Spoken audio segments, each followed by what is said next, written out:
Hello everyone, कैसे हैं आप? आई होप आप अच्छे होंगे और अच्छे तरीके से पढ़ाई कर रहे होंगे। आज हम लोग इस वीडियो के माध्यम से क्लास 10th के मैथ के प्रश्नावली 3.2 के जितने भी प्रश्न हैं कोशिश करेंगे सारे प्रश्नों को सीखने का। तो चलिए हम शुरू करते हैं। देखिए, जैसा कि स्क्रीन पर आपको प्रश्न दिख रहा होगा और उसको आप पढ़िए। एक बार मैं पढ़ने की कोशिश करता हूँ। प्रश्न क्या कह रहा है कि निम्नलिखित समीकरण युग्म को प्रतिस्थापन विधि से हल कीजिए। यदि प्रतिस्थापन विधि बनाने के लिए आता है आपको तो अच्छी बात है, अगर नहीं आता है तो और अच्छी बात है। इसलिए कि लिंक डिस्क्रिप्शन में दे दिया गया है, उसको मैंने बहुत अच्छे तरीके से समझाने की कोशिश की है, सिखाने की कोशिश किया है मैंने उस वीडियो में। तो एक बार आप जाके देख भी लीजिएगा। खैर, इस प्रश्न को हम बनाते हैं। पहला प्रश्न बनाना है ग्राफ विधि से बनाना है, सॉरी प्रतिस्थापन विधि से बनाना है। तो देखिएगा प्रश्न क्या कह रहा है। तो पहला की पहला प्रश्न, ठीक है, एक का एक यानी कि x प्लस वाई बराबर में 14। दूसरा क्या है, x माइनस वाई बराबर में 4। ठीक है, अब देखिए ऐसा प्रश्न दिया हुआ है, इसको हम बनाएंगे कैसे। तो इस प्रश्न को ना सबसे पहले समीकरण 1 एवं समीकरण 2 मानिए। तो हम लिख लेते हैं समीकरण 1, इसको लिख लीजिए समीकरण 2। अब किसी एक समीकरण को ना आप सॉल्व कर दीजिए, ठीक है। तो हम कर देते हैं समीकरण 1 से, ठीक है। अब समीकरण 1 लिख दिए। अब इसको बनाइए आप। देखिए x प्लस वाई बराबर क्या होगा 14, ठीक है। अब देखो इसको इधर लेके चले जाइए। यदि ये 14 है और y को इधर लेके चले आए तो माइनस हो जाएगा ना। ये आपका बन गया समीकरण 3, ठीक है। यहाँ पर गौर कीजिएगा और यहाँ पे यदि आप गौर कर लीजिए और समझ में आ गया तो समझ लीजिए कि आपका सवाल तो यहीं पे बन गया। x बराबर क्या होता है 14 माइनस, x बराबर क्या है 14 माइनस में y। इसका मतलब ये हुआ कि x का मान निकल गया। तो x का मान ज्ञात हो गया, तो इस मान को ना समीकरण 2 में दे दो, ठीक है। तो लिख दीजिए जिस तरीके से विलोपन विधि आप बनाते हैं, समीकरण 2 में x का मान देने पर, समीकरण 2 में हम क्या कर लिए हैं, x का मान दे दिए। तो समीकरण 2 मेरा तो ये रहा। तो देखिए x के जगह पर लिखेंगे तो इतना x के जगह पर लिख दीजिए। तो 14 माइनस में y, फिर माइनस है, फिर माइनस, देखिए 4। इसको अपने जाति के पास लेके जाओ, माइनस और माइनस यानी कि माइनस वाई और माइनस वाई, तो माइनस 2y, ठीक है। दोनों जुड़ जाएगा आपस में। इधर लेके आ जाइए इसको, ये प्लस इधर आएगा तो क्या बन जाएगा माइनस। अब देखते रहिएगा, घटा लीजिए इसको, ये हो जाएगा -10। ये माइनस माइनस कट जाएगा, ये और ये कट जाएगा, ये हो जाएगा 5। तो y बराबर आपका हो गया 5। y का मान मेरे पास निकल के आ गया है, कितना आ गया है 5।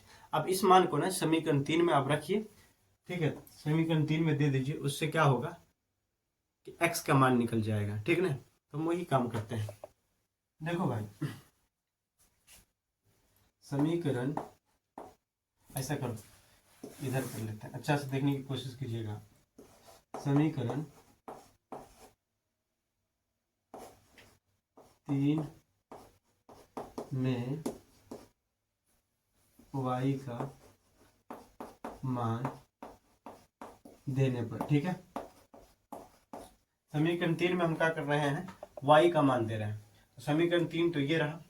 तो देखिए x बराबर में 14 और y का मान 5 निकला, तो 5 लिख लो। तो x बराबर हो जाएगा 14 घटाइए तो 9 हो जाएगा। x का मान मेरे पास आ गया 9, ठीक है। अब अगला प्रश्न देखिए, प्रश्न नंबर 2 क्या कह रहा है, s माइनस टी बराबर में 3। दूसरा s बट्टे 3 प्लस टी बट्टे 2 बराबर कितना है 6 है। इसको हमको सॉल्व करना है प्रतिस्थापन विधि से। तो आइए बना लेते हैं। देखो इसको ना समीकरण 1 लिखिए, इसको पहले समीकरण 2 को थोड़ा सा सॉल्व करने की कोशिश कीजिए। देखिए इस दोनों का लघुत्तम निकाल सकते हैं तो कितना हो जाएगा 6, 3 दूना 6, तो ये होगा 2s प्लस में 2 तिया 6, ठीक है, तो 3t बराबर में हो जाएगा 6। अब क्रॉस मल्टीप्लाई कर दीजिए आप, 3t अच्छा 36, ये समीकरण 2 हो गया, ठीक है। अब किसी एक समीकरण को सॉल्व कीजिए, पिछले सवाल जैसे मैंने बनाने की कोशिश की थी ठीक वैसा ही बनेगा। तो हम लिख देते हैं समीकरण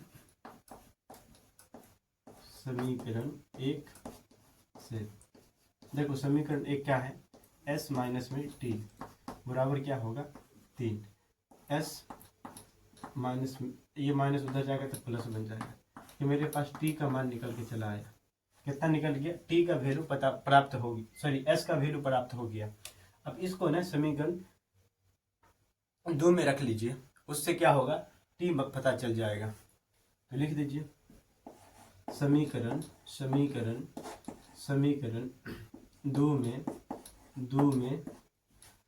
2 में s का मान देने पर, ठीक है, s का मान क्या कर लिया दे दिए, तो समीकरण 2 ये रहा, 2 3 प्लस में t प्लस में 3t बराबर में 3। आप देखो यहाँ पे जब एक से अधिक अंक रहे ना तो कोशिश करना कोष्ठ में डालने का, ठीक है, दोनों संख्या को हमको गुना कर देना है, तो गुना कर लीजिए, ये हो जाएगा 6 प्लस में 2t प्लस में 3t बराबर में 36। अब देखो ये हो गया 5t माइनस, इधर जाएगा तो माइनस बन जाएगा, तो 5t घटा लीजिए तो 30, काट दीजिए, 6 पंचे 30, तो 30 टी का वैल्यू हो गया 6, टी का वैल्यू कितना आ गया 6 आ गया। अब इस मान को ना समीकरण 3 में रख दीजिए,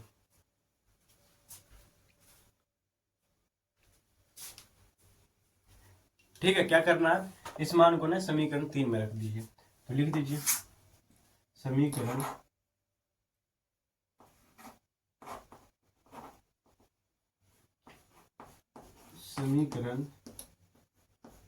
3 में s का मान देने पर समीकरण 3 का है ये रहा, तो s बराबर हो जाएगा 3 प्लस में t का मान मेरे पास पता है 6, s का मान पता चल गया 9, ठीक है। चलिए ये प्रश्न भी बड़ी आसानी से हम बना लिए। अब आइए अगला प्रश्न को बनाने की हम कोशिश करते हैं। नंबर का प्रश्न आप आराम से देखने की कोशिश कीजिएगा और समझने की भी कोशिश कीजिएगा। देख मेरे भाई, देख मेरी बहन, ये सबसे पहले इसको ना समीकरण 1 लिखो, ठीक है, लिख दी। अब देखो मेरी बहन, अब यहाँ पर देखो कोई इस समीकरण को देखो, कॉमन दिख रहा है कुछ, 3 दिख रहा है, तो ले लीजिए 3 एकान 3, देखो 3 हो जाएगा समीकरण 2। अब देखो इसको बनाने से पहले कुछ समझने की कोशिश कीजिए। जब प्रश्नावली आप 3.2 पर पढ़े होंगे तो उसमें अनुपात को चेक करना आप सीखे होंगे, नहीं सीखे हैं तो लिंक डिस्क्रिप्शन में दे दिया गया, जाके देख लीजिएगा, हमने सिखाने की कोशिश किया। सबसे पहले इसका हम चेक करेंगे समीकरण को, तो देखो a1/a2 बराबर हो, देखो n/a2 कितना हो जाएगा 3 और बट्टे में क्या हो जाएगा 3, ये हो जाएगा 1। दूसरा दिखते रहना b1/b2 बताइएगा, तो ये हो जाएगा -1 और यहाँ पर भी होगा -1, कट गया तो हो 1। तीसरा c1/c2 तो कितना होगा 3/3, ये कट जाएगा तो ये भी हो जाएगा 1। देखो a1/a2 बराबर है b1/b2 बराबर c1/c2, चूंकि बराबर है, ठीक है, इसीलिए इसका मान क्या होगा अनंत होगा, मान क्या हो जाएगा अतः अनंत अनंत हल है। अनंत हल है इसीलिए हम यहाँ पर छोड़ देंगे इसको, बस इतना ही बनाना है इसमें। ठीक है, तो कभी कभी इस तरीके से भी प्रश्न दे देता है तो आप चेक कर लीजिएगा। ठीक है, तो चलिए इसको मिटाते हैं, फिर हम अगला प्रश्न बनाने की कोशिश करते हैं। अब देखिए चौथा नंबर प्रश्न को हम किस तरीके से बनाएंगे उस समझने की आप कोशिश कीजिए। देखिए प्रश्न क्या है, 0.2x प्लस में 0.3y बराबर 1.3, 0.4x प्लस में 0.5x बराबर 2.3, या 2.3। ठीक है, इसको हम सॉल्व कैसे करते हैं देखने की कोशिश कीजिएगा आप। देखिए सबसे पहले तो लिख लो हल। ठीक है, अब देखो भाई समीकरण,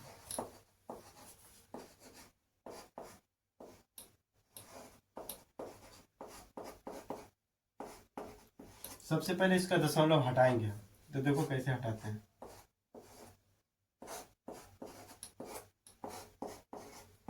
हट गया, आप सबका एलसीएम निकाल लीजिए।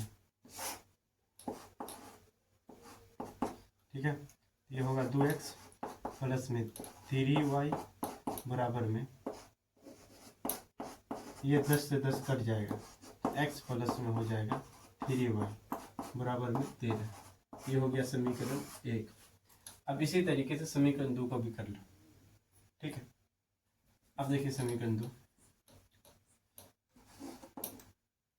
4x प्लस में 0.5 2.3, देखिएगा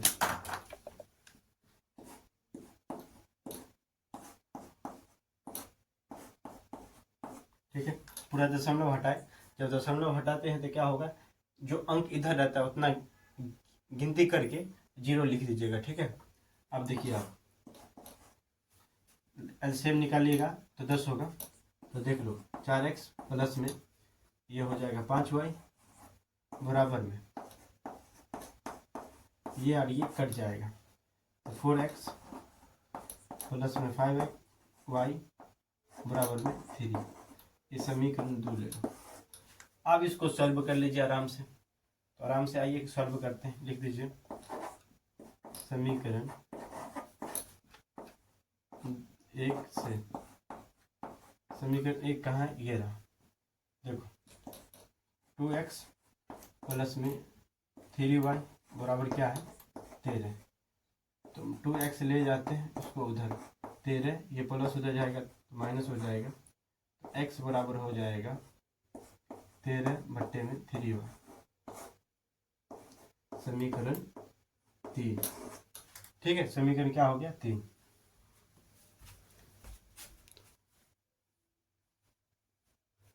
चलिए ये हो गया समीकरण 3। अब इसको ना, इस मान को ना समीकरण 2 में रख दो, तो लिख दीजिए समीकरण 2 में x का वैल्यू निकला है, तो x का मान देने पर, समीकरण 2 में x का मान देने पर, तो समीकरण 2 कहाँ ये रहा, देखिए x बराबर, सॉरी समीकरण 2 ये रहा, कहाँ गया ये, तो 4 गुने 13 माइनस 3y, अब बट्टे में है 2, तो लिख दीजिए 2 प्लस 5y बराबर 23, तो लिख दीजिए आप 23। ठीक है, इतना समझ में आ रहा है आपको, तो देखने की कोशिश कीजिएगा और समझने की कोशिश भी कीजिएगा। कट गया, अब तो 13 दूना 26, इसको गुना कर देंगे तो माइनस है तो माइनस रहने दीजिए, 3 दूना कितना हो जाएगा 6, प्लस में 5y बराबर में हो जाएगा 23। ठीक है, यहाँ तक है। अब देखो यहाँ पे घटा लीजिए, तो ये हो जाएगा y माइनस y, ये हो गया 13, ये इधर लेके चले आओ, y बराबर में हो जाएगा माइनस में 3, ये और ये कट जाएगा, तो y का मान निकल गया 3। इस मान को ना समीकरण आप 3 में रख दो, तो लिख दीजिए समीकरण 3 में y, समीकरण 3 में y का मान देने पर, ठीक है। अब समीकरण 3 ये रहा, तो x बराबर 13 माइनस में 3 गुने 3/2, 13 3 तिया 9/2। अब घटाओ तो 9 4 13, यानी कि 4/2 में हो जाएगा 2।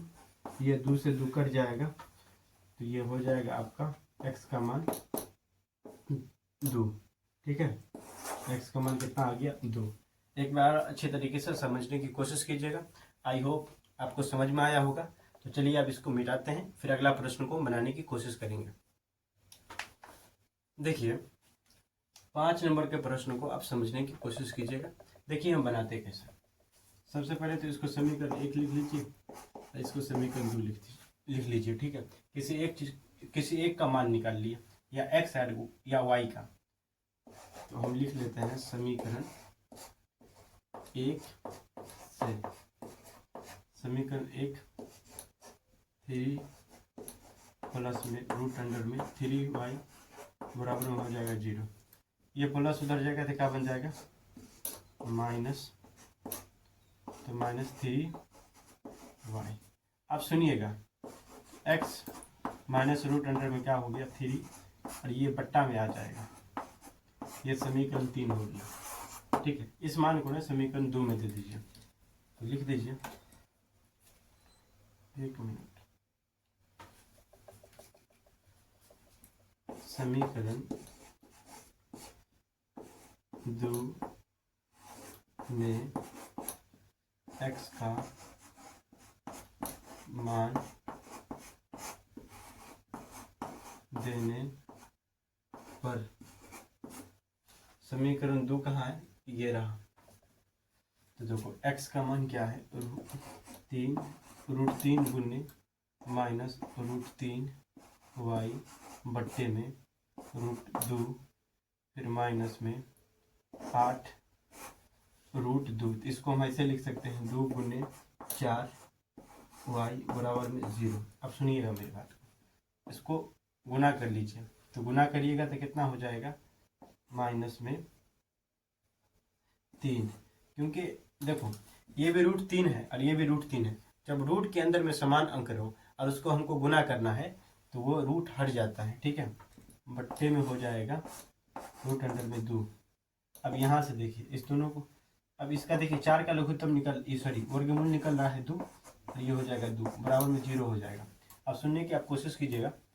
देख मेरे भाई, इस दोनों का लघुत्तम निकालना, तो लघुत्तम कितना हो जाएगा, देखो रूट अंडर में 2। अब देखिएगा